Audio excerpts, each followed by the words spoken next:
तर महसूल मंत्री चंद्रशेखर बावनकुळेंनी अजित पवारांना थेट इशारा दिलाय। 70,000 कोटींच्या सुनावणीचा निकाल अजून लागलेला नाही असं बावनकुळेंनी म्हटलंय।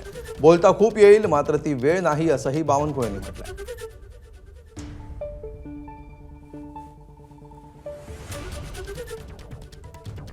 त्यामुळे पुन्हा एकदा 70,000 कोटींचा मुद्दा राजकारणामध्ये आलेला आहे।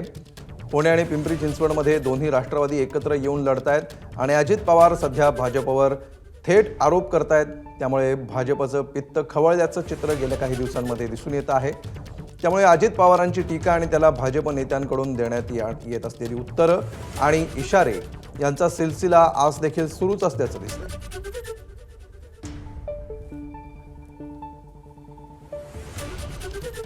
खूप काही अभिमानास्पद नाहीये। शेवटी कोर्टामध्ये जे काही केस चालू आहे त्यातले जे काही निकाल येतील त्यावरच आपण पुढे जाऊ। शेवटी कोर्ट केस अजूनही विचाराधीन आहे, अजूनही कोर्टाचे निकाल लागले नाहीये। त्यामुळे मला असं वाटतं अजितदादांनी अशा गोष्टी किमान अजितदादा तसे प्रगल्भ लीडर आहे, त्यांनी अशा बाबी एवढ्या छोट्या निवडणुकीमध्ये काढणे आणि एका महानगरपालिकेच्या निवडणुकीमध्ये महायुतीमध्ये मनभेद तयार करणे हे काही मला वाटतं योग्य नाही आहे। अजितदादा याचा विचार करतील। बोलता येण्यालायक खूप आहे, पण आज ते दिवस पण पिंपरी चिंचवडमध्ये अनेक वर्ष अजितदादाही सत्तेमध्ये होते।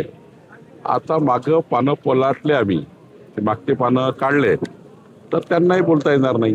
त्यामुळे आता माझी काही इच्छा नाही, आमची काही इच्छा नाही पानं पलटवायची। अजितदादांनी कृपया समन्वय समिती ठरल्याप्रमाणे ते पुढं तसे वागतील अशी आमची अपेक्षा आहे। एबीपी माझा, उघडा डोळे बघा नीट।